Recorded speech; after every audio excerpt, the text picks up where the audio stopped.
Blessed evening, my brothers and sisters.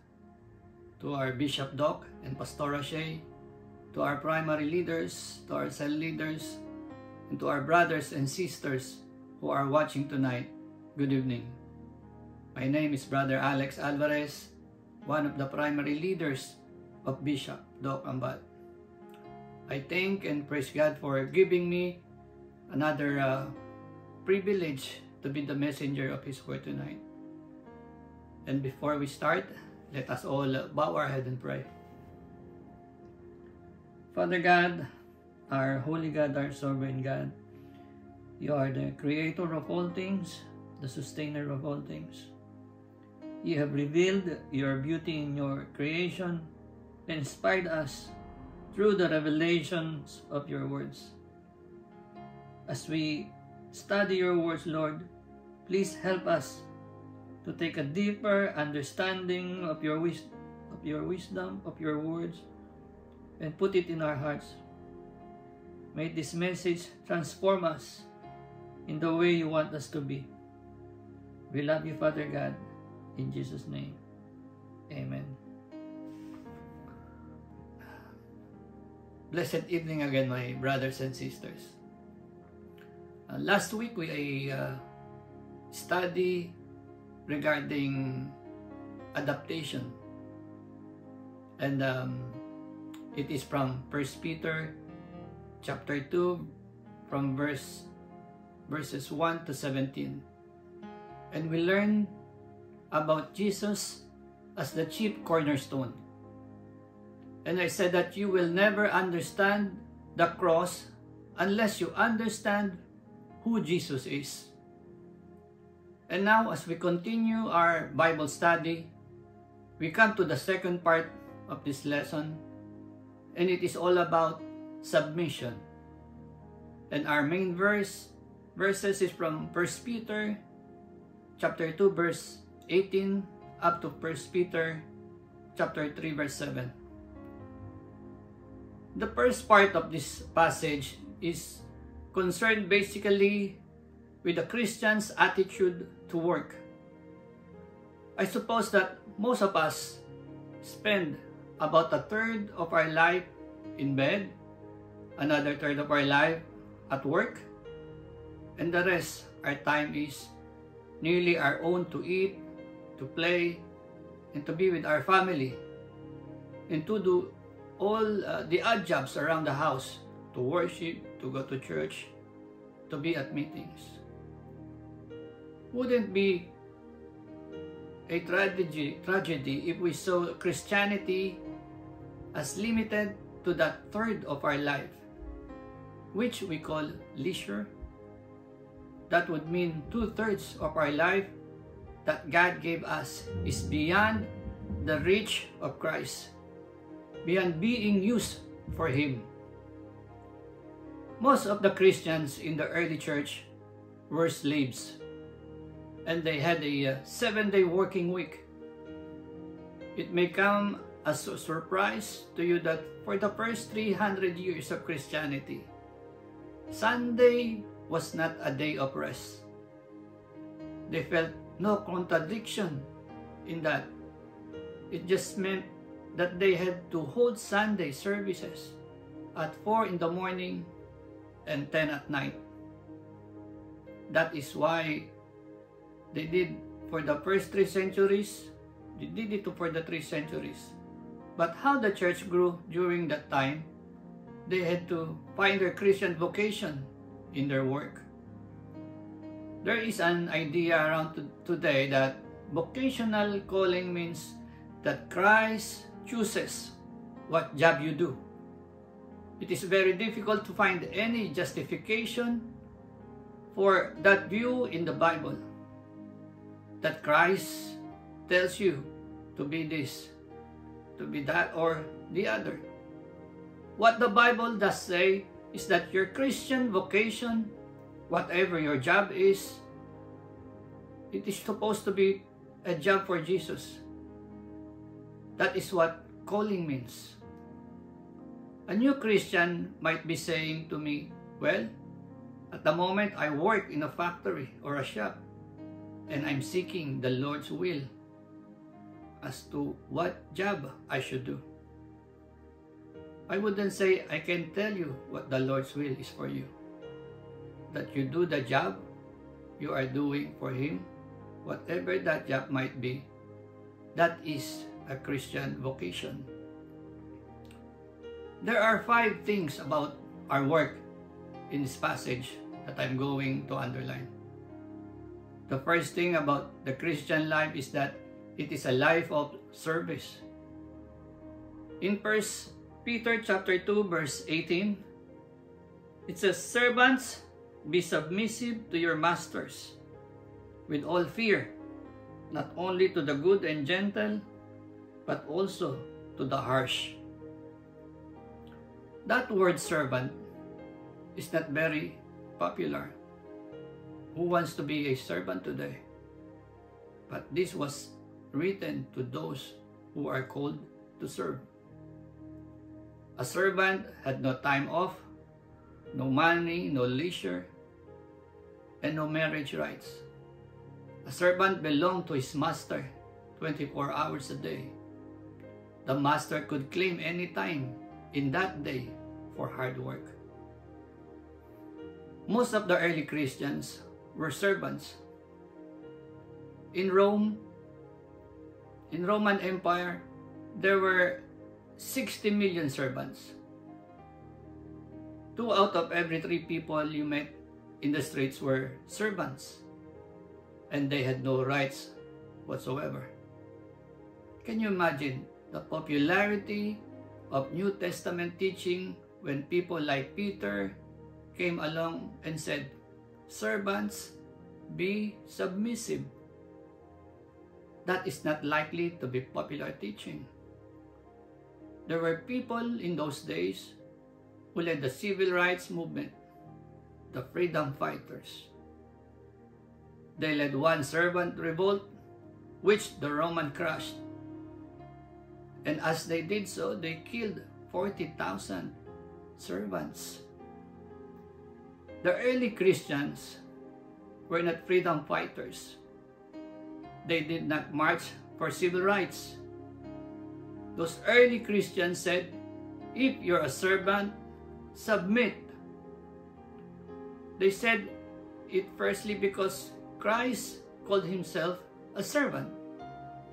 They considered it was dignified to be a servant of others. Jesus said, "I didn't come to be ministered unto. I came to minister." He referred to himself the Old Testament scriptures from the prophet Isaiah, which described the Son of God as God's servant. The dignity of service is something that Jesus introduced into a world that denied it. Everybody's ambition was to own a servant so that they could be free for leisure. every Greek and Roman wanted to be able to be free and have all the leisure in the world and washing up done for them by slaves. The price for a slave was 30 pieces of silver. Judas, when he sold our Lord Jesus Christ for 30 pieces, was asking for the price of a slave so that he could have a slave and then he could be free for leisure. It is very interesting, my brothers and sisters, to see how his mind was working. So you get the ambition in the ancient Greek and Roman world not to work and to have loads of time on their hands to do what they wanted to do. There is the same kind of ambition today, pleading for less work and more leisure. Whatever are people going to find to do in all the rest of their time? Boredom is a problem and has to be filled up with entertainment. It is almost uncomfortable to read the commandment. Remember the Sabbath day to keep it holy. In other words, give 1 day in 7 to God, because it begins 6th day, you shall not labor. When you read it today, that is more uncomfortable, that the clause about giving the 7 to God, God is at work. Let us start there. God is a worker. But God rested from His work in making man in His image. It is a divine principle that people need a rest.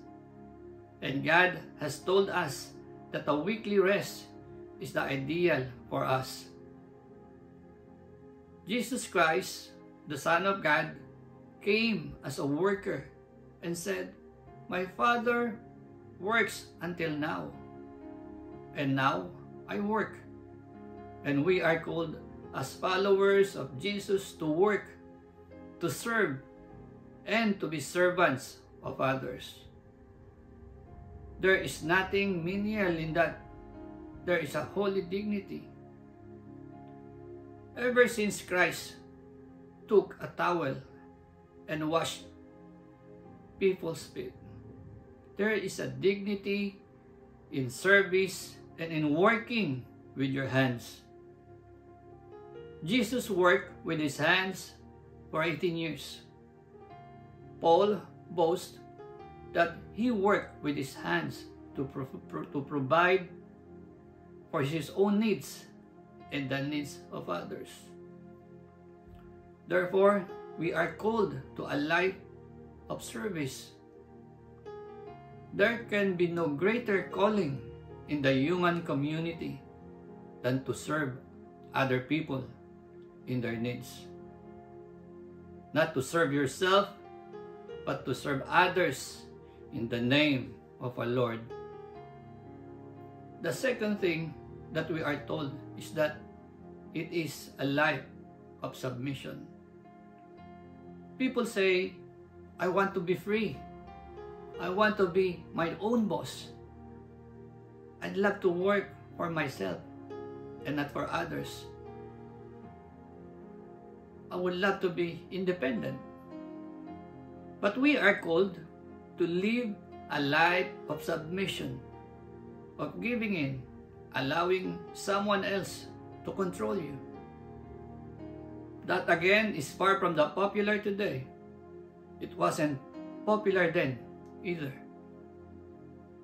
Bosses are on a spectrum, from those who are kind, gentle, considerate, fair, and reasonable, to those who are just the opposite, who are cruel, unfair, harsh, and autocratic. Christians are called to be submissive to both. Now, which is harder? I think the temptation, if you got a nice, considerate, reasonable boss, is to be overly familiar, to take advantage of the relationship, to be too friendly. But there are dangers with the others. There are dangers in becoming moody and resentful, doing your work in half-hearted way, doing it slowly, doing it badly, and reluctantly, only interested in the wage. Peter is saying that you are called to a life of service and submission. If you have a boss, it does not matter to God what kind of a boss it is.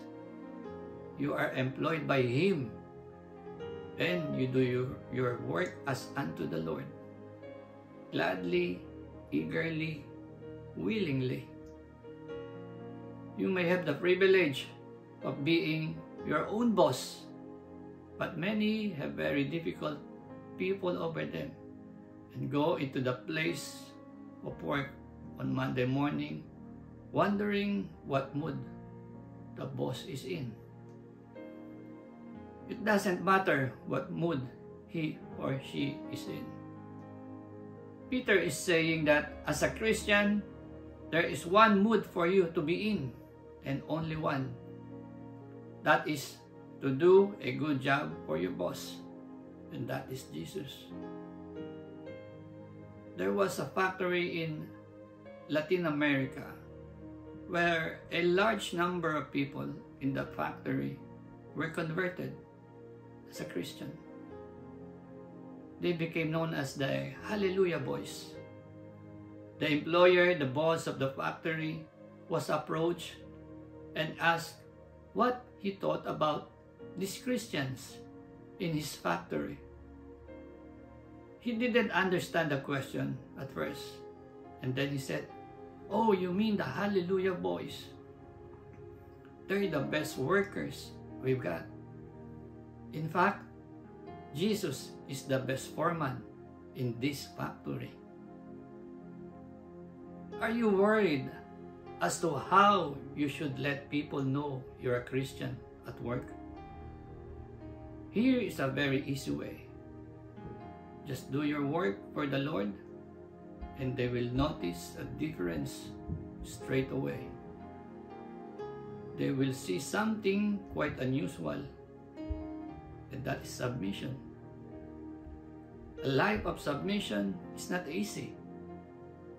There will be a time when you submit to a difficult employer. He will take advantage of you, and you will suffer unjustly. The third mark of a Christian at work, it is also going to be a life of suffering. In 1 Peter chapter 2 from verses 19 to 25, it says, "For this is a commendable if because of conscience towards God one endures grief, suffering wrongfully. For what credit is it if when you are beaten for your faults, you take it patiently?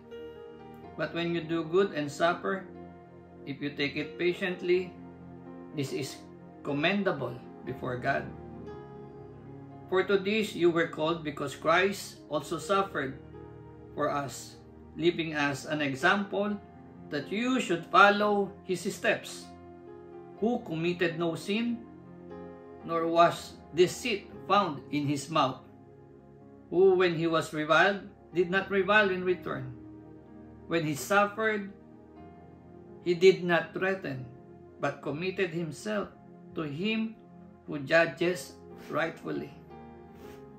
24, who himself bore our sins in his own body on the tree, that we, having died to sin, might live for righteousness, by whose stripes you were healed.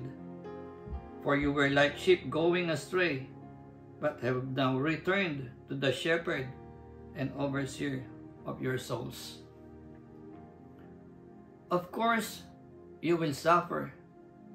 and undeserved suffering will come your way. Peter says that there is no credit if you do something wrong and then the boss tears a strip off you for that. But supposing he is in a bad mood and tells you off for doing something that you didn't do, or because he is in a bad temper, he criticizes some work that you have done well and to the best of your ability and you know is right. He humbles you in front of the other workers, ridicules you because you are a Christian, and God noticed that. A man ought to be patient if he is suffering because he deserves it. But if you can suffer in an undeserved way, suffer the injustice of life, of work, and still remain patient, then you don't need to worry that you have been unjustly treated by men, and God saw it. What more do you need that relieves the pain and anxiety? Apart from anything else, you are learning to walk in the step of Jesus. If you have a good boss, then you don't have such an opportunity to follow Jesus as somebody with a bad boss.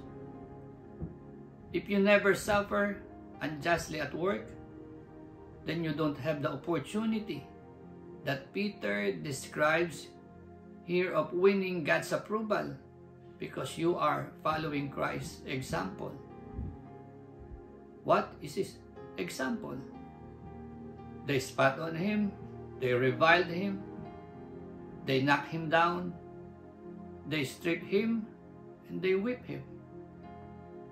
Look what they did to him. And what did he do to them? He just said, Father, forgive them, for they do not know what they're doing. When he was reviled, he reviled not again. You are called to a life of unjust suffering. I would say that if you follow Christ as you ought to be, sooner or later, you will suffer in an undeserved way in the Christian life, either at work or somewhere else, even maybe at home. Don't worry about that. Christ did, and you are following in his footsteps. Fourthly, you are called to a life of substitution. When Christ suffered unjustly, what was he doing? The answer is that he was exchanging his life for ours, and we are called to exchange ours for his. When Jesus suffered, even though he did not deserve it, our sins were being put on him. The other side of that is that as he took our sins, we are to take his life of righteousness and goodness. Every day of my life, I am to exchange my life for his. He took my sin on him and suffered unjustly. Therefore, I take his goodness upon me and suffer unjustly. Have you got the exchange? This is what is known as the substituted life. I live, yet no longer but Christ lives within me. We have literally changed places. On the cross, he took my place. At the office tomorrow morning, I take his. Do you see the secret of living the Christian life? It is a life of service. It is a life of submission. He served, he submitted. It is a life of suffering. He suffered, we suffer. It is a life of substitution. He took my life of sin so that I might take his life of righteousness. He bore my sins in his body on the tree, that I might bear his life in my body at the office. That is what Peter is teaching. The fifth part of the life of a Christian at work is that he needs a shepherd. When you are on your own, you wander around like a lost sheep.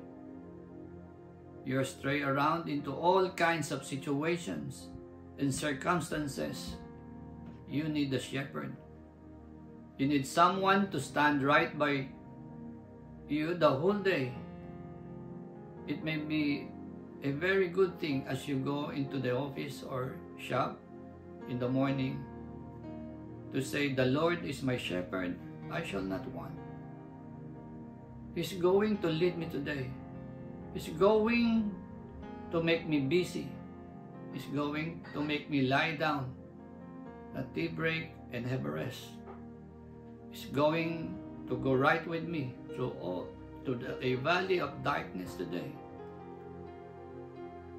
When I'm attacked, He's going to protect me. He's going to keep refreshing me and anointing me with His Holy Spirit. He's going to lead me right through today. And at the end of the day, we're going home together. You need a shepherd. These then are the 5 marks of a Christian at work. He works because he has been called to service. Every Christian is a servant, called to serve others. He is a submissive to those in authority over him, whether they be good or bad, whether they be kind or cruel, whether they are easy to get on with or most difficult. We are called to suffer. There will be times, maybe before next Sunday, when life is dreadfully unfair to you, when you feel resentful and bitter and frustrated because you were overlooked for that higher post, or because someone else spoiled your work. You might feel bitter, but remember that God saw it and He approves because you are following in Christ's footsteps. You are called to a life of substitution so that though your body walks into the office, it is Christ who walks through that door. Having taken your sinful life on Himself, He says, "Now you take my life into you." Finally, having exchanged lives, He says, "I'll come with you and I'll be your shepherd. I'll be the guardian of your soul and I'll keep you spiritually while you're going through all that at work tomorrow." Now we turn from our duty at work to our duty at home. In 1 Peter chapter 3, from verses 1 to 7, it says, "Wives, likewise, be submissive to your own husbands, that even if some do not obey the word, they without a word may be won by the conduct of their wives. When they observe your chaste conduct accompanied by fear, do not let your adornment be merely outward, arranging the hair, wearing gold, or putting on fine apparel.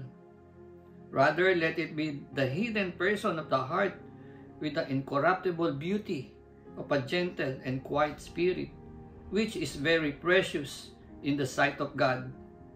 For in this manner, in former times, the holy women who trusted in God also adorned themselves, being submissive to their own husbands. As Sarah obeyed Abraham, calling him Lord, whose daughters you are if you do good and are not afraid with any terror. Husbands, likewise, dwell with them with understanding, giving honor to the wife as to the weaker vessel, and as being heirs together of the grace of life, that your prayers may not be hindered. Here are the 6 verses for the wives and 1 for the husbands. But frankly, if we husbands live up to the 1 verse for us, then our wives would be very happy to live up to theirs.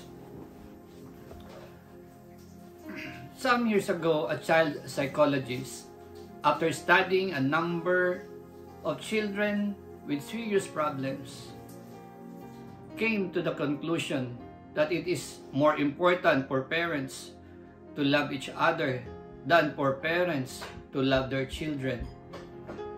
The relationship between husband and wife will have a far deeper effect on the child's feeling of security or insecurity than anything either parent does for the children. The fundamental foundation for a home is the relationship between the husband and the wife. If that relationship is right, then the other things will tend to follow. We are zooming in even more closely to the personal nature of working out the Christian life. The first thing we notice is that a happy home is not based on things, possessions, but on people. One of the greatest tragedies of our affluent society is that we have so often thought that an ideal home was made up of possessions, furnishings, and kitchen equipment. Then perhaps we wake up too late and find that our young people have gone astray and they are in trouble. We realize we were so busy putting the house right that we never built a home where they felt at home. We created the kind of place they didn't want to be in and they wanted to get away from. Bear in mind that we know for certain Peter was married because he had a mother-in-law. She is mentioned in the gospel and she was one of the first to feel the healing touch of Jesus upon her. She lay sick of a fever and he went into the home and put her on her feet again. That was one of the first experiences. Peter had of Jesus' power. As a married man, Peter knew what he was talking about. Yet the extraordinary thing is that Peter says exactly the same things as Paul says and as John says. You find indeed that Christians says the same thing about marriage. There is a God-given pattern for a marriage relationship, and it is the ideal home pattern. First of all the wives, do you notice that in both cases, Peter talks about responsibilities and not rights? One of the things that wrecks a marriage relationship is to talk about my rights. I have a right to do this or that. But the Bible does not talk that way. The Bible says, wife, you have responsibilities. Husband, you have responsibilities. It is a list of responsibilities that we have here. Wives, what should you be? It is concerns two things in the wife: her attitude and her adornment. Her attitude to her husband and her adornment to herself. 3 adjectives are used here: submissive, reverent, and chaste. If I give you the objectives that are opposite to these words, you will understand the kind of wife you are not to be. Peter is really saying you are not to be an aggressive, contemptuous, flirtatious wife. The three words he uses are the opposite of those, and as soon as I have used those three negative words, you think, dear me, what a wife.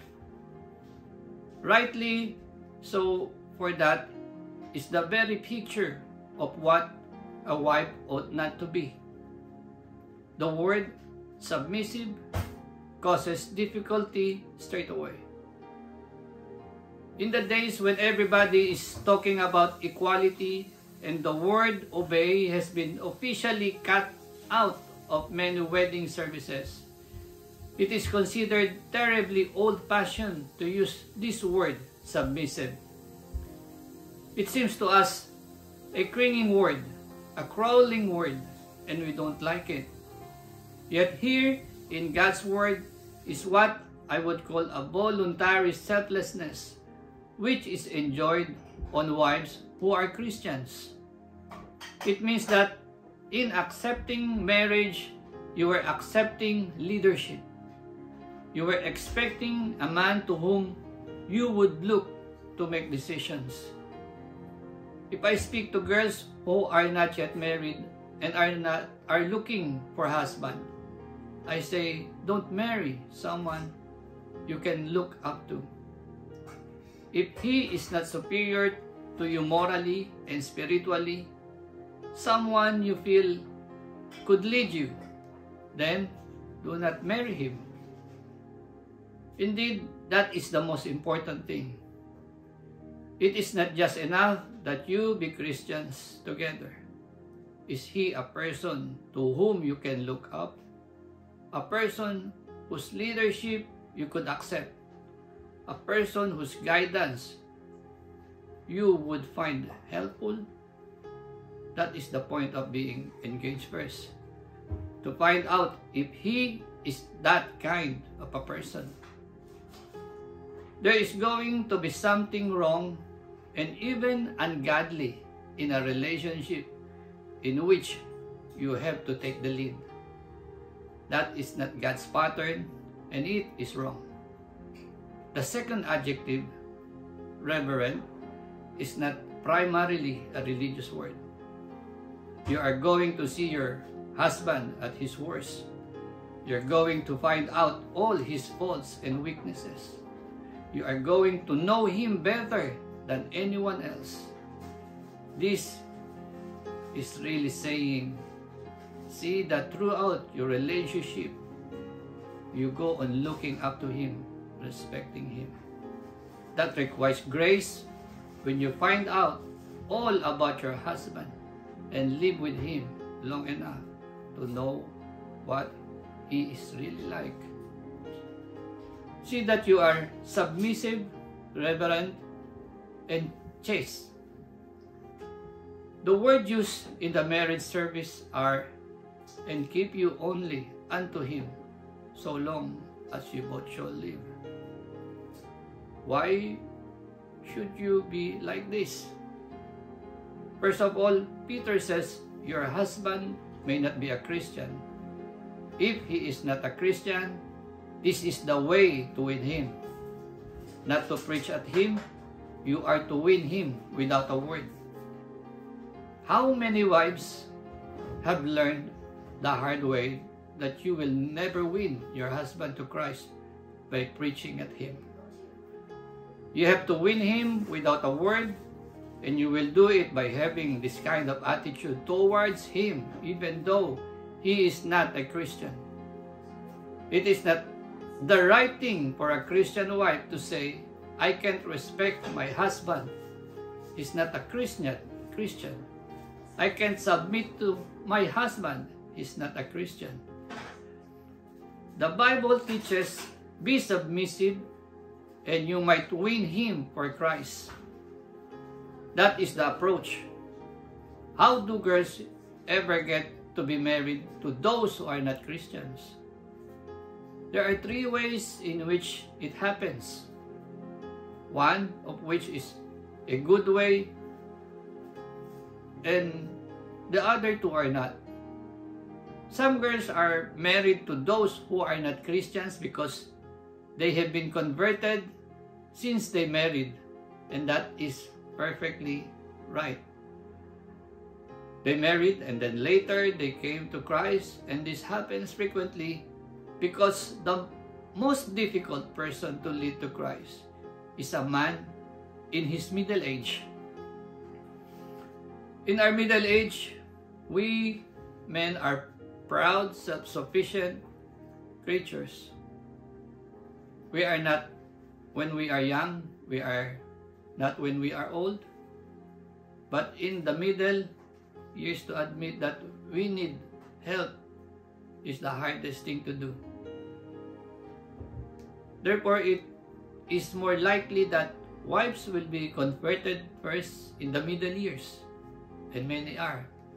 So that is one way that young women get into a marriage with someone who is not a Christian. The second way that they can get into such a relationship is being deceived by the boy. And that happens very frequently because the boy will come to the church with the girl during their courtship. Why? Because the girl is in church and he wants to be with her. And that is why he comes. Wives have said to me, I don't understand it. My husband came with me to the church and seemed to enjoy it until the marriage. Then as soon as we got back from the honeymoon, he said, now you go and I'll stay home and look after the dog. And later, he looked after the children. Many think that because a boy comes to church with her while they are courting, he is a Christian. The third way in which a girl can get into this is by simple disobedience and going against the word and the will of God and deliberately knowingly marrying someone who is not a Christian. However, a girl has got into this situation. It must be her deepest desire and longing to bring her husband to Christ. If she doesn't, then it is going to be an increasing strain to live together, to come home from a service when you have bursting with love for God and you long to share it and talk over what God had said and done for you, and you're not able to share it. It must be dreadful. You want to share things together, to pray together about a problem of someone who is too proud to get on his knees with you is very difficult. So of course, every Christian wife longs to win her husband for Christ. So how is she going to do it? She must do it without a word, just by being the best possible kind of wife to him. The second thing that will come up is her adornment. Now Peter makes it quite clear that every wife should be concerned about her beauty. Peter says this, he doesn't say it doesn't matter whether you are beautiful or not. He said you should be concerned with beauty. But what kind of beauty concerns should you have?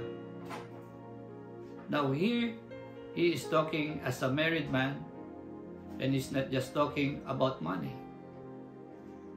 He says that it should not depend on clothes or jewelry or hairdos.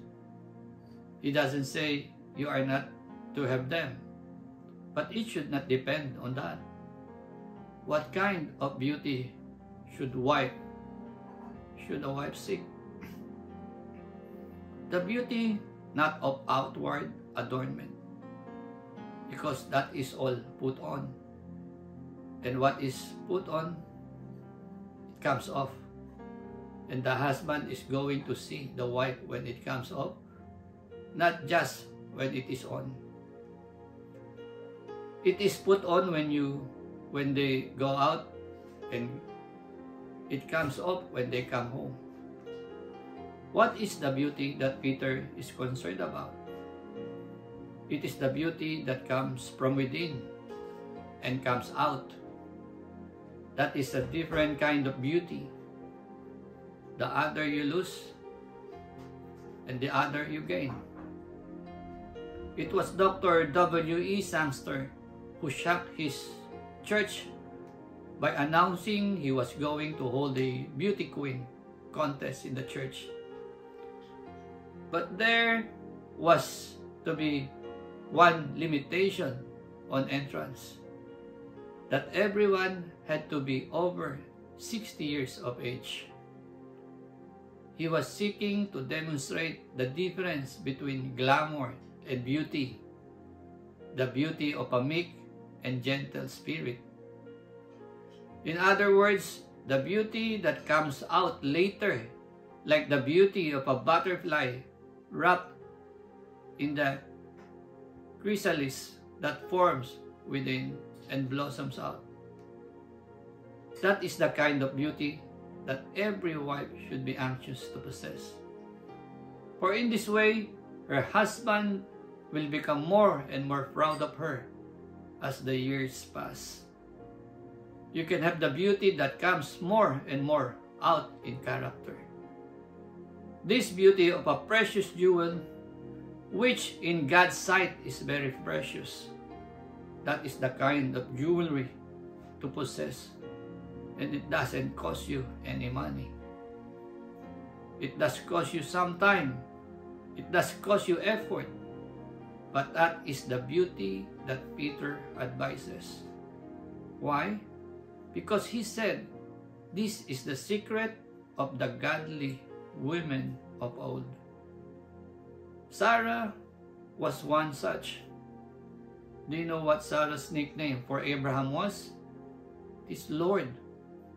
I am not suggesting wives should call their husband Lord, but you see, the nickname showed that she thought of him. Her attitude, a meek and gentle spirit, came out in that nickname. This was the secret of the holy women of old. If you read the early chapters of Genesis, you find that patriarchs have wives who were fair to look upon. Then what comes as a bit of shock to you is to discover that when that is said, they are 80 years of age. This is the secret, and this is the beauty, which will go on enabling your husband to be proud of you. My brothers and sisters, husbands are to live with their wives in an understanding way. Show them honor and recognize that their wives are heirs with them of the grace of life. The consequences of a husband not honoring his wife is hindered prayer. Something every Christian husband should strive to avoid. While it is interesting to study what precisely Peter may have meant by weaker vessel, ultimately it misses the point. Whatever weaker vessel means, the application is that husbands are to understand, honor, and value their wives. In context, weaker vessel likely carries the meaning of worth protecting and something to cherish, far more that it is intended to identify specific weaknesses or in any way diminish the strength and value of wives. As we finish our Bible study, we need to remember that submission to authorities is submission to God.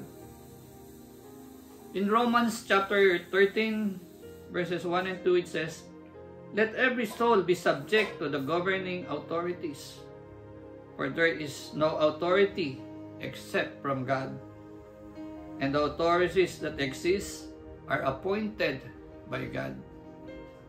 Therefore, whoever resists the authority resists the ordinance of God, and those who resist will bring judgment on themselves. Paul urges his disciple Timothy to pray for all people. Ask God to help them, intercede on their behalf, and give thanks for them. Pray this way for kings and all who are in authority, so that we can live peaceful and quiet lives, marked by godliness and dignity. This is good and pleases God, our Savior. Paul tells Titus to remind the people to be subject to rulers and authorities, to be obedient, to be ready to do whatever is good. We do not have to like our leaders, but we do have to treat them with respect, out of reverence for their God-appointed position. When Paul wrote his letter to the Romans, he was residing under the rule of Nero, one of the cruelest Roman emperor. If Paul could submit to Nero's authority, then so ought we recognize and respect our civil leaders. God is the one who decides who will rise and who will fall. He rules over the king's heart like a stream of water, directed by the Lord. He guides it wherever he pleases. Fear the Lord and the king, counseled Solomon to the wise. Don't associate with rebels, for disaster will hit them suddenly. Who knows what punishment will come from the Lord and the king? Christians are called to obey their leaders, pay taxes, abide by the laws, and show respect. When we disrespect and rebel against our leaders, ultimately we disrespect God, who places these authorities over us.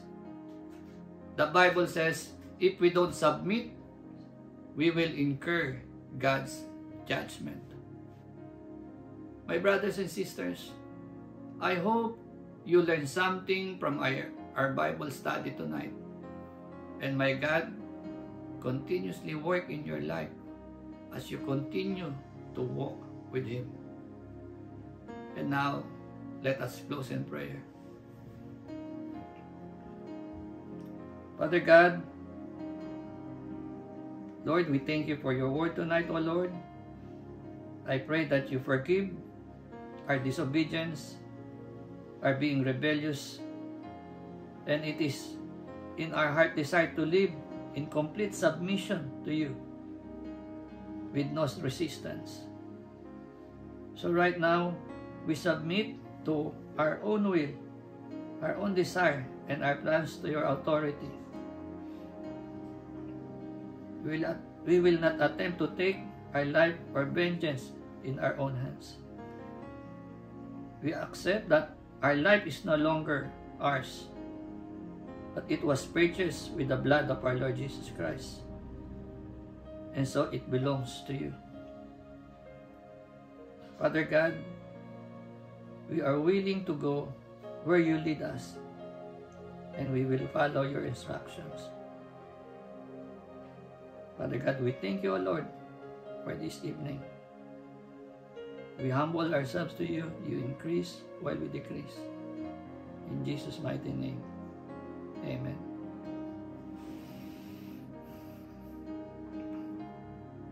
Thank you, my brothers and sisters, for watching tonight. And have a good night, and God bless you all.